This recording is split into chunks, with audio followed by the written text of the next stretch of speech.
के लेकर आ चुके हैं सोशल साइंस का 1 से लेकर 80 तक का ऐसे इंपॉर्टेंट वीवीआई ऑब्जेक्टिव क्वेश्चन जो कि आपके मैट्रिक एग्जाम में 100% पूछे जा सकते हैं। तो अगर आप भी सर मैट्रिक का एग्जाम दे रहे हैं तो वीडियो को लाइक करने के साथ साथ चैनल को सब्सक्राइब करना बिल्कुल ना भूलिएगा, ताकि आगे आने वाली हर इंपॉर्टेंट क्वेश्चन का वीडियो आप सभी को मिल सके।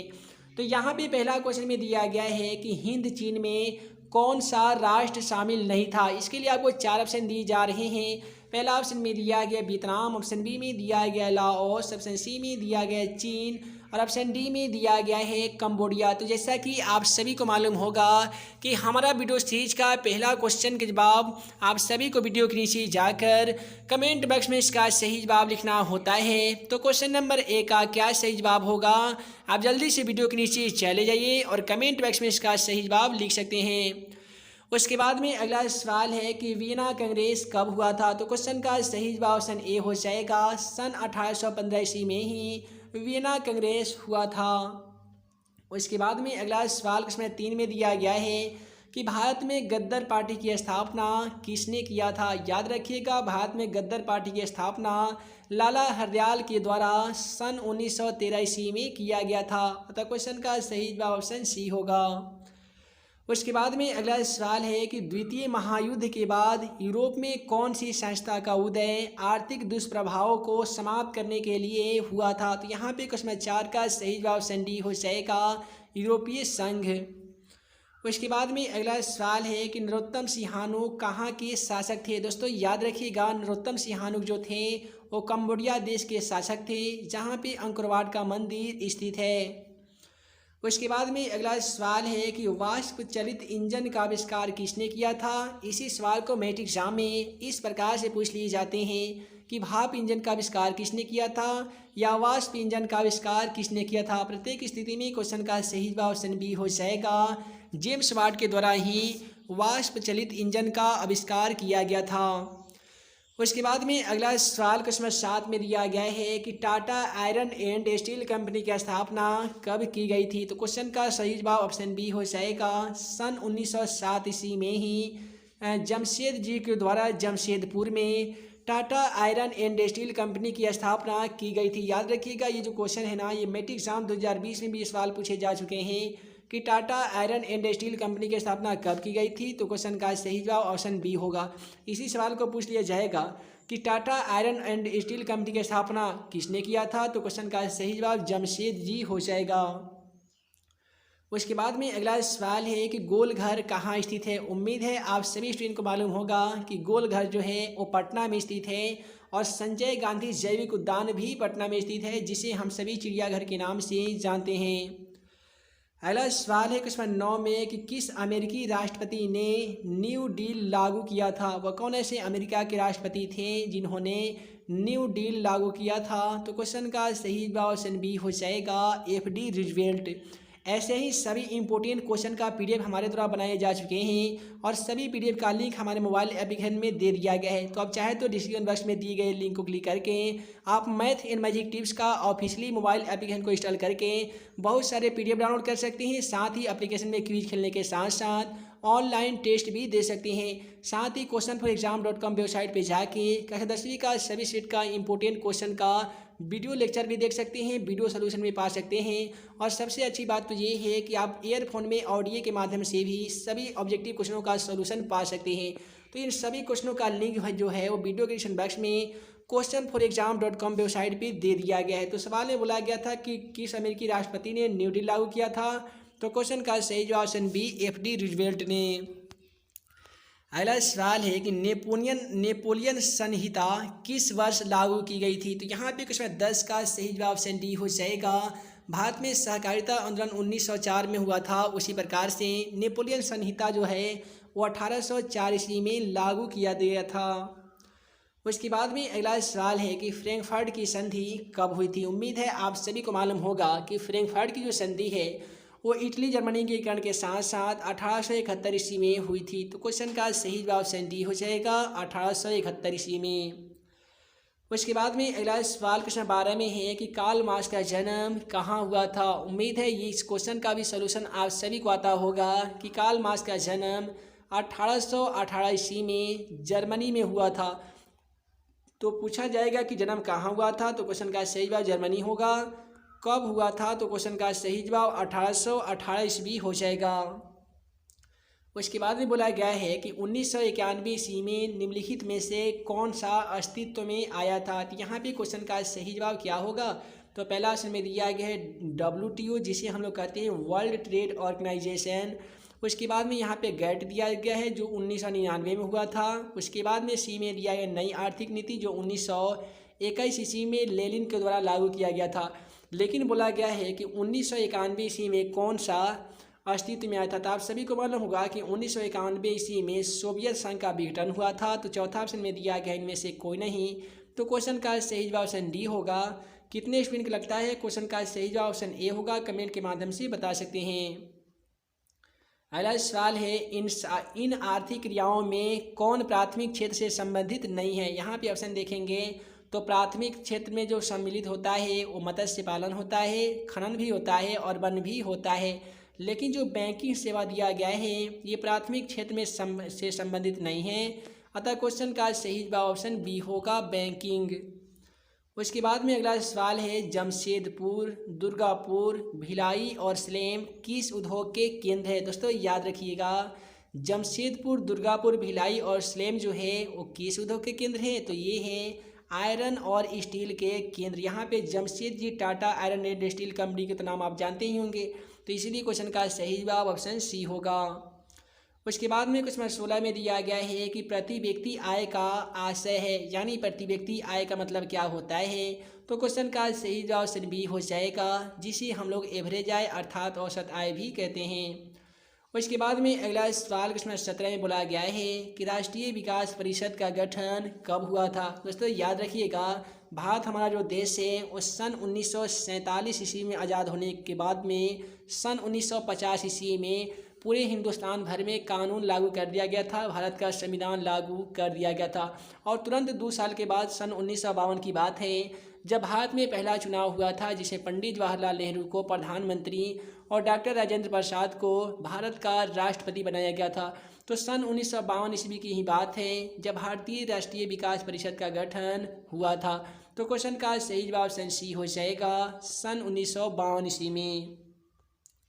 अगला सवाल क्वेश्चन 18 में दिया गया है कि बांग्लादेश की मुद्रा क्या है। दोस्तों बांग्लादेश, जैसे आप सभी को मालूम होगा कि भारत की जो मुद्रा है उसे हम लोग रुपया कहते हैं, अमेरिका की मुद्रा को डॉलर कहते हैं, उसी प्रकार से बांग्लादेश की मुद्रा को हम लोग टका कहते हैं। अतः क्वेश्चन का सही जवाब ऑप्शन डी हो जाएगा, टका।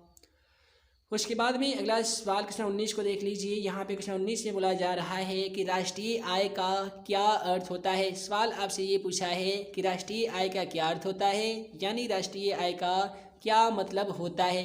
तो क्वेश्चन 19 का सही जवाब ऑप्शन डी हो जाएगा, उत्पादन के सभी साधनों के आय को ही राष्ट्रीय आय कहा जाता है।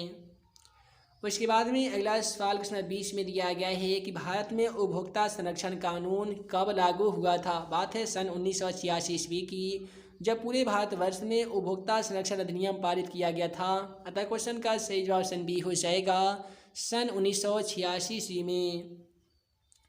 अगला सवाल क्वेश्चन 21 में दिया गया है कि भूमि विकास बैंक द्वारा किस प्रकार का ऋण प्रदान किया जाता है। भूमि विकास बैंक जो है उसके माध्यम से किस प्रकार का ऋण जो है, कर्ज जो है वो प्रदान किया जाता है। तो क्वेश्चन का सही जवाब ऑप्शन सी हो जाएगा, दीर्घकालीन ऋण, जिसे हम सभी कहते हैं लंबे समय के लिए ऋण। अगला सवाल क्वेश्चन 22 को देख लीजिए। यहाँ पे क्वेश्चन 22 में बोला जा रहा है कि भारत में किस प्रकार की आर्थिक प्रणाली पाई जाती है। इस सवाल को इसी प्रकार से मेट्रिक एग्जाम में पूछा गया था कि भारत में किस प्रकार की आर्थिक व्यवस्था पाई जाती है। तो हिंदुस्तान नहीं बल्कि पूरे विश्व में हिंदुस्तान अर्थात भारत एक ऐसा देश है जहाँ पे मिश्रित अर्थव्यवस्था पाई जाती है। तो क्वेश्चन का सही जवाब ऑप्शन सी होगा। अगला सवाल है नागार्जुन सागर नदी घाटी परियोजना किससे संबंधित है, यानी नागार्जुन सागर जो परियोजना है वो कौन सी नदी से संबंधित है। तो पहला ऑप्शन सतलज नदी, कावेरी, नर्मदा और कृष्णा नदी। तो जहाँ पे रहेगा नागार्जुन वहीं पे होगा कृष्णा। क्वेश्चन का सही जवाब कृष्णा नदी होगा। अगला सवाल क्वेश्चन 24 में बोला गया है कि 26 दिसंबर 2004 को विश्व का कौन सा भाग सुनामी से प्रभावित हुआ था। दोस्तों बात है 26 दिसंबर 2004 को, जब विश्व के बंगाल की खाड़ी एक ऐसा स्थान है जहां पे बहुत ही ज़्यादा बहुत ही भयंकर सुनामी आया था।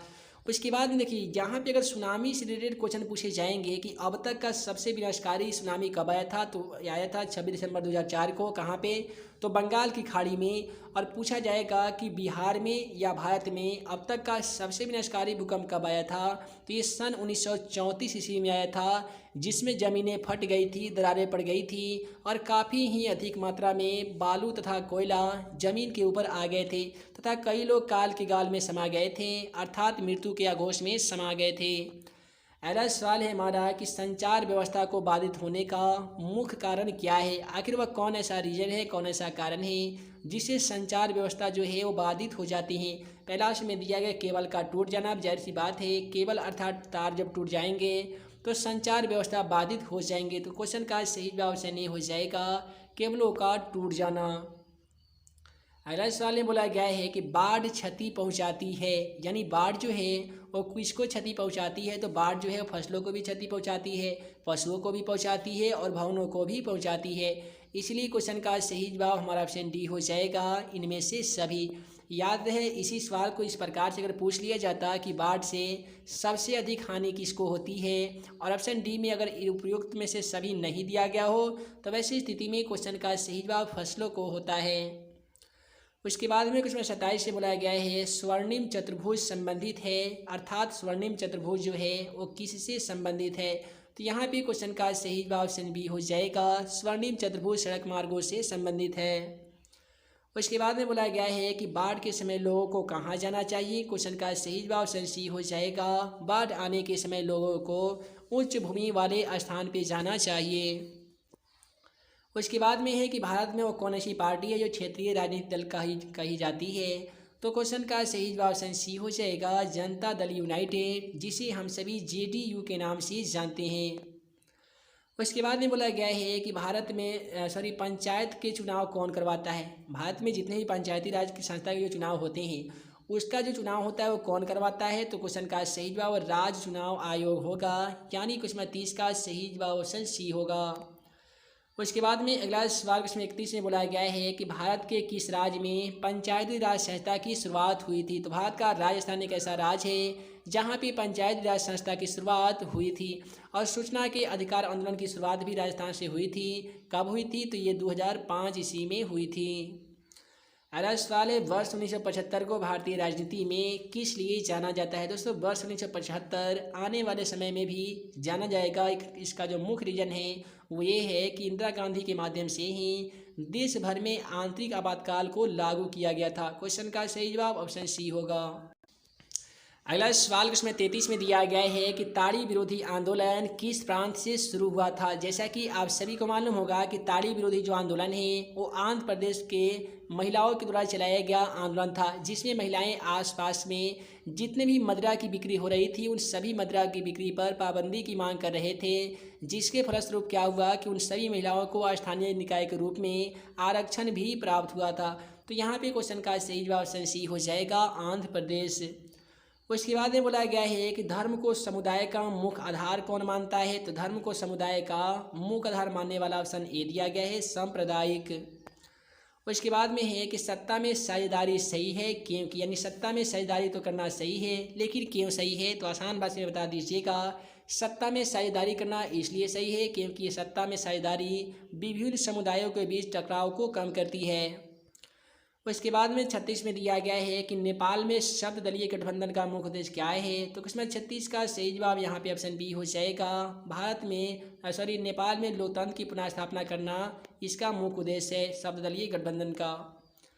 अगला सवाल में बोला गया है कि भारत के इन राज्यों में कोयले का सबसे बड़ा उत्पादक कौन सा है। यहाँ पे भारत के 4 राज्यों का नाम मिलेगा। इसमें आप सभी को बताना होगा कि कोयला का उत्पादन सबसे ज़्यादा कहाँ होता है, तो झारखंड में होता है।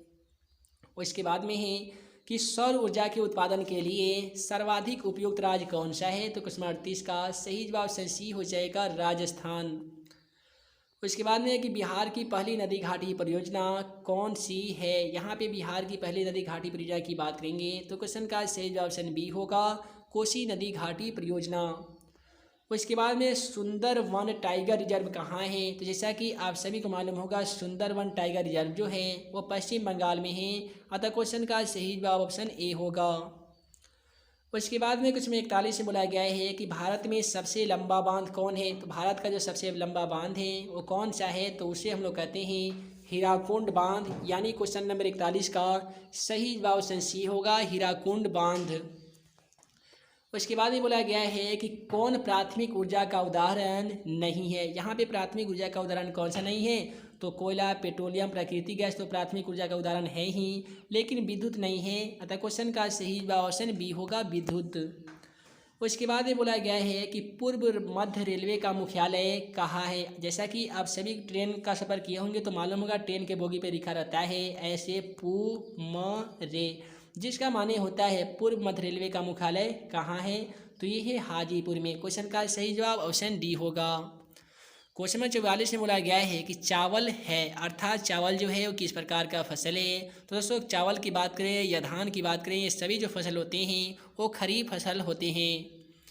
उसके बाद में बोला गया है कि निम्नलिखित में से कौन निजी क्षेत्र की कंपनी नहीं है। यहाँ पे आप सभी को बताना होगा कौन निजी क्षेत्र की कंपनी नहीं है, तो वह उस कंपनी का नाम सेल कंपनी है। यानी क्वेश्चन का सही जवाब ऑप्शन सी होगा। उसके बाद में क्वेश्चन नंबर 46 में बोला गया है कौन खनिज कोडरमा से संबंधित है। यहाँ पे खनिज कोडरमा से संबंधित होने वाला ऑप्शन कौन सा है, तो क्वेश्चन का सही जवाब ऑप्शन ए हो जाएगा बक्साइट, जो एल्युमिनियम का अयस्क होता है, कोरंडम कैओलाइट तथा बक्साइट। उसके बाद में बोला गया है कि ऑपरेशन फ्लड का दूसरा नाम क्या होता है। ये दोस्तों काफ़ी इंपॉर्टेंट है मेट्रिक एग्जाम दृष्टिकोण से। ऑपरेशन फ्लड का दूसरा नाम श्वेत क्रांति होता है। क्वेश्चन का सही जवाब ऑप्शन सी होगा। उसके बाद में कि लीची के उत्पादन के लिए बिहार के कौन से 2 जिला प्रसिद्ध है। जैसा कि आप सभी को मालूम होगा कि लीची के उत्पादन में बिहार का मुजफ्फरपुर जिला और वैशाली जिला काफ़ी ही ज़्यादा प्रसिद्ध है। तो क्वेश्चन का सही जवाब ऑप्शन डी हो जाएगा, मुजफ्फरपुर और वैशाली। उसके बाद में बोला गया है कि आय तथा उपभोग के अंतर को क्या कहते हैं। जैसा कि आप सभी को मालूम होगा कि पढ़े होंगे कि बचत किसे कहते हैं, तो आप परिभाषा में याद किए होंगे कि आय तथा उपभोग के अंतर को ही बचत कहा जाता है। तो सवाल पूछ लिया जा सकता है कि आय तथा उपभोग के अंतर को क्या कहेंगे, तो बचत कहेंगे। उसके बाद में है कि इनमें से कौन व्यापारिक बैंक की जमा का प्रकार नहीं है। यहाँ पे व्यापारिक बैंक जो है उसका जमा का प्रकार इनमें से कौन सा नहीं है, तो क्वेश्चन का सही जवाब अधिवी कर्ज हो जाएगा। यानी क्वेश्चन का सही जवाब ऑप्शन सी होगा। अगला सवाल इसमें 51 में बोला गया है कि पूंजी बाजार में किस प्रकार के ऋणों का लेन देन होता है। यहाँ पे क्वेश्चन 51 का सही जवाब क्या होगा, तो ऑप्शन बी हो जाएगा दीर्घकालीन ऋण। उसके बाद में 52 में बोला गया है कि किसने कहा था कि ग्राहक हमारी दुकान पर आने वाला सबसे महत्वपूर्ण व्यक्ति है, यह हम पर नहीं बल्कि हम उन पर निर्भर रहा करते हैं। तो क्वेश्चन 52 का सही जवाब ऑप्शन सी हो जाएगा। महात्मा गांधी के द्वारा ही कहा गया था कि जितने भी ग्राहक होते हैं हमारे दुकान वाले सभी महत्वपूर्ण व्यक्ति होते हैं, क्योंकि ग्राहक हम पर निर्भर नहीं बल्कि हम उन पर निर्भर रहा करते हैं। अगला सवाल है क्वेश्चन 53 में कि इनमें से कौन गैर आर्थिक आधारभूत संरचना का घटक है। तो यहाँ पे क्वेश्चन 53 का सही जवाब ऑप्शन सी हो जाएगा शिक्षा। उसके बाद में बोला गया है इनमें से कौन सा ऊर्जा गैर पारंपरिक ऊर्जा का स्रोत है। यहाँ पे आप सभी को बताना होगा कि गैर ऊर्जा पारंपरिक का स्रोत क्या होगा। तो यहाँ पे अगर गैर नहीं रहता पारंपरिक रहता तो वैसे स्थिति में पेट्रोलियम, प्राकृतिक गैस, कोयला हो जाता, लेकिन गैर पारंपरिक देने के कारण क्वेश्चन का सही जवाब ज्वारीय ऊर्जा होगा। उसके बाद में है कि गोंडवाना समूह के कोयले का निर्माण कब हुआ था। तो गोंडवाना समूह के कोयले का जो निर्माण हुआ था वो 20 लाख वर्ष पहले हुआ था। अतः क्वेश्चन का सही जवाब ऑप्शन बी होगा, 20 लाख वर्ष पहले। उसके बाद में 56 में दिया गया है कि खरीफ की फसल कौन सा है। इनमें से कौन सी खरीफ की फसल है। तो पिछले वाले क्वेश्चन के माध्यम से हम लोग जान गए हैं खरीफ की जो फसल है वो चावल है। यानी क्वेश्चन का सही जवाब ऑप्शन ए होगा, चावल। उसके बाद में इनमें से कौन रेशेदार फसल नहीं है। यहाँ पे हम बात करते हैं रेशेदार फसलों की, तो कपास में रेशा होता है, जूट में भी रेशा होते हैं, सन में भी रेशा होता है, लेकिन ऑप्शन सी में दिया गया गन्ना, और जैसा कि मालूम होगा गन्ना में रेशा नहीं होता है। तो क्वेश्चन नंबर यहाँ पे 57 का सही जवाब ऑप्शन सी होगा। उसके बाद में अगला सवाल में बोला गया है कि गुटेनबर्ग का जन्म कहाँ हुआ था। जैसा कि आप सभी को मालूम होगा कि छापाखाना का आविष्कारक के नाम है गुटेनबर्ग, जिन्होंने सबसे पहले बाइबिल नामक धार्मिक ग्रंथ की छपाई किए थे, और इनका जो जन्म था ना वो जर्मनी में हुआ था। कार्ल मार्क्स का भी जन्म जर्मनी में हुआ था। तो क्वेश्चन का सही जवाब ऑप्शन बी होगा, जर्मनी।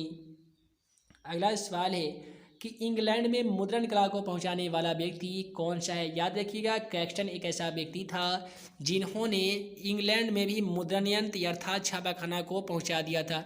और यहाँ पे एक और पूछा जाता है कि छापाखाना यूरोप कैसे पहुंचा। तो मार्को पोलो व्यापार करने के क्रम में यूरोप पहुंचा और इस प्रकार से छापाखाना यूरोप ले गया और इसी प्रकार से छापाखाना जो था यूरोप में पहुँच गया था। तो फिलहाल इस क्वेश्चन का सही जवाब कैक्सटन अर्थात ऑप्शन बी होगा। अगला सवाल है 1917 ईस्वी की पहली रूसी क्रांति को किस नाम से जाना जाता है। मेट्रिक एग्जाम में तो ये सवाल 100% देखने को मिल सकता है।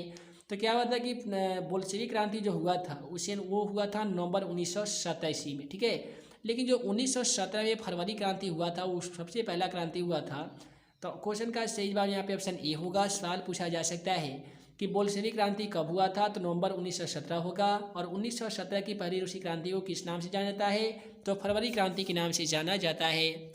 अगला सवाल, लाल सेना का गठन किसने किया था। जैसा कि आप सभी को मालूम होगा कि लाल सेना का गठन ट्रास्टकी ने किया था। तो क्वेश्चन का सही जवाब ऑप्शन सी होगा। अगला सवाल है कि ऑल इंडिया मुस्लिम लीग की स्थापना कब हुई थी। काफ़ी सिंपल सवाल है। जैसा कि आप सभी को मालूम होगा कि ऑल इंडिया मुस्लिम लीग की स्थापना सन 1916 ईस्वी में हुई थी। तो क्वेश्चन का सही जवाब 1906 होगा, यानी ऑप्शन बी हो जाएगा। और इसके बाद में है कि तख्त श्री हरमंदर जी साहिब कहाँ पे स्थित है। ये नया क्वेश्चन था हालांकि मेट्रिक एग्जाम के लिए, और ये जो स्थित है ना ये पटना में स्थित है। तो क्वेश्चन 65 का सही जवाब ऑप्शन बी होगा। उसके बाद में है कि सिपाही विद्रोह कब हुआ था। सिपाही जो विद्रोह था जिसके जो नेतृत्वकार थे, नेतृत्व करने वाले थे, वो मंगल पांडे थे। और ये जो सिपाही विद्रोह हुआ था ना ये सन 1857 ईस्वी में हुआ था। आप सभी को मालूम होगा कि अंग्रेज जो थे वो फूट डालो राज करो नीति को अपनाकर चर्बी वाला कारतूस का निर्माण किए थे, जिससे क्या हुआ था कि पूरे सैनिकों में विद्रोह की लहर फैल गई थी। और मंगल पांडे जो थे वो मेरठ छावनी के एक सेनापति थे, सेना थे। तो उन्होंने क्या किया कि अपने चीफ को गोली से मारकर उनको हत्या कर दी, जिसके फलस्वरूप क्या हुआ कि मंगल पांडे को भी फांसी की सजा सुना दी गई थी। और मंगल पांडे जो थे हमारे भारत के वीर सपूतों में से एक थे, जिन्होंने सिपाही विद्रोह का नेतृत्व किया था। और ये जो विद्रोह हुआ था सन 1857 ईस्वी में हुआ था। अगला सवाल 66 में बोला गया है श्वेत क्रांति का संबंध अर्थव्यवस्था के किस क्षेत्र से है। तो दोस्तों क्वेश्चन 66 का सही जवाब ऑप्शन ए हो जाएगा। प्राथमिक क्षेत्र से संबंधित है श्वेत क्रांति का संबंध। अगला सवाल है हमारा कि बिहार दिवस कब मनाया जाता है। जैसा कि आप सभी को मालूम होगा कि प्रत्येक 22 मार्च को ही बिहार दिवस मनाया जाता है।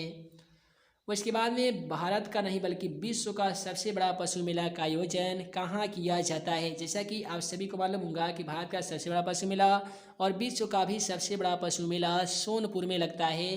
तो इसलिए क्वेश्चन का सही जवाब ऑप्शन ए होगा। उसके बाद में है कि सासाराम में किस ऐतिहासिक शासक का मकबरा स्थित है। जैसा कि आप सभी को बताया जाता है कि शेरशाह सूरी का मकबरा कहाँ स्थित है, तो सासाराम में है। तो यहाँ पे 69 का सही जवाब ऑप्शन सी होगा, शेरशाह सूरी। उसके बाद में है कि फ्लाइंग शटल मशीन का आविष्कार किसने किया था। तो जॉन के एक बहुत ही प्रसिद्ध वैज्ञानिक है जिनके माध्यम से फ्लाइंग शटल मशीन का आविष्कार किया गया था। तो क्वेश्चन का सही जवाब ऑप्शन बी होगा। उसके बाद में दुर्गापुर स्टील प्लांट किस राज्य में स्थित है। तो आप बात करते हैं दुर्गापुर स्टील प्लांट के बारे में, तो क्वेश्चन 71 का सही जवाब ऑप्शन सी हो जाएगा, पश्चिम बंगाल में स्थित है। उसके बाद में बोला गया है कि सेडान का युद्ध कब हुआ था। तो यहाँ पे क्वेश्चन 72 का सही जवाब ऑप्शन बी हो जाएगा। सन 1870 की बात है जब ऑस्ट्रिया और प्रशा के बीच में एक बहुत ही महायुद्ध हुआ था जिसे सेडान का युद्ध के नाम से जाना जाता है। और यह युद्ध सन 1870 ईस्वी में लड़ा गया था। अगला सवाल है हीगल कौन था। जैसा कि आप सभी को मालूम होगा हीगल जो था एक प्रकार का फिलोसफर था, यानी दार्शनिक था। उसके बाद में है कि मार्च 1946 ईस्वी में फ्रांस एवं वियतनाम के बीच में होने वाला समझौता किस नाम से जाना जाता है। दोस्तों हनोई जो समझौता है वो मार्च 1946 ईस्वी में फ्रांस एवं वियतनाम के बीच में हुआ था। तो सवाल यहाँ से 2-3 पूछे जाते हैं। हनोई समझौता कब हुआ था, तो मार्च 1946 ईस्वी में।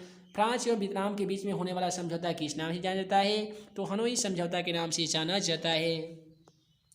अगला सवाल बोला गया है बंगाल विभाजन कब निरस्त किया गया था। यही सवाल को मैट्रिक एग्जाम में पूछा जा सकता है कि बंगाल का विभाजन कब हुआ था। हालांकि मैट्रिक के एग्जाम के अलावा इंटर के भी एग्जाम में सवाल पूछे जाते हैं और इस बार पूछे भी गए हैं। तो बंगाल का विभाजन जो है वो सन 1905 ईस्वी में हुआ था। किसने किया था, तो कर्जन ने किया था। तो क्वेश्चन का सही जवाब ऑप्शन ए होगा। अगला सवाल है किस भूकंपीय तरंग की गहनता सबसे अधिक होती है। बात करते हैं क्वेश्चन 76 की, सही जवाब ऑप्शन बी हो जाएगा। जो इस तरंग होता है ना, पी तरंग, एस तरंग और टी तरंग के अलावे इस तरंग काफ़ी ही खतरनाक होता है, अतः क्वेश्चन का सही जवाब ऑप्शन बी होगा।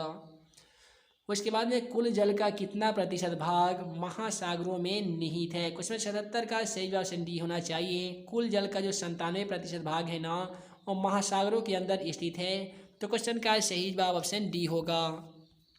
अगला सवाल है क्वेश्चन 78 में कि बिहार की किस नदी पर नदी घाटी परियोजना नहीं है। बिहार में पुनपुन एक ऐसा नदी है जहाँ पे अभी तक नदी घाटी परियोजना नहीं है, तो क्वेश्चन का सही जवाब ऑप्शन डी होगा, पुनपुन नदी। और बिहार की सबसे पहले नदी घाटी परियोजना किस नदी पे है, तो वैसे स्थिति में क्वेश्चन का सही जवाब क्या होता है, तो कोसी नदी होता है। अगला सवाल में बोला गया है कि गेहूं फसल है, जैसा कि आप सभी को मालूम होगा कि गेहूं जो है वो खरीफ फसल नहीं बल्कि रबी फसल है, और चावल तथा धान खरीफ फसल है। अगला सवाल है बलवंत राय मेहता समिति का संबंध किससे है, तो क्वेश्चन 80 का सही जवाब ऑप्शन बी हो जाएगा। पंचायती राज व्यवस्था से ही संबंध है बलवंत राय मेहता समिति। उसके बाद में यहाँ पे हम आप सभी को इस वीडियो के माध्यम से बता दिए हैं मॉडल पेपर का 1 से लेकर 80 तक का ऐसे इंपॉर्टेंट सोशल साइंस का ऑब्जेक्टिव क्वेश्चन जो कि पिछले मैट्रिक एग्जाम में बहुत बार पूछे गए हैं और आपकी मैट्रिक एग्जाम में पूछे जा सकते हैं। तो चैनल पे नए होंगे तो चैनल को सब्सक्राइब करने के साथ साथ बेल आइकन दबा दीजिए ताकि आगे आने वाली हर वीडियो का नोटिफिकेशन आप सभी को मिल सके और आप हमारे द्वारा बनाए गए सभी वीडियो को बारी बारी से देख सके। है दोस्तों, वीडियो लंबी ना हो जिस कारण मैं इस वीडियो को यहीं पे एंड करता हूँ। उम्मीद है कि आज का यह वीडियो आप सभी को पसंद आया हो तो वीडियो को लाइक करें, अपने दोस्तों के साथ शेयर करें। ऐसे ही नए नए वीडियो पाने के लिए आप हमारे YouTube channel math and magic tips को सब्सक्राइब करना बिल्कुल ना भूलिएगा। तो ये दोस्तों, मैं मुख्यमंत्री अंसारी जल्द मिलूंगा अगले वीडियो में नए वीडियो क्वेश्चन के साथ। तब तक के लिए वीडियो देखने के लिए बहुत बहुत धन्यवाद।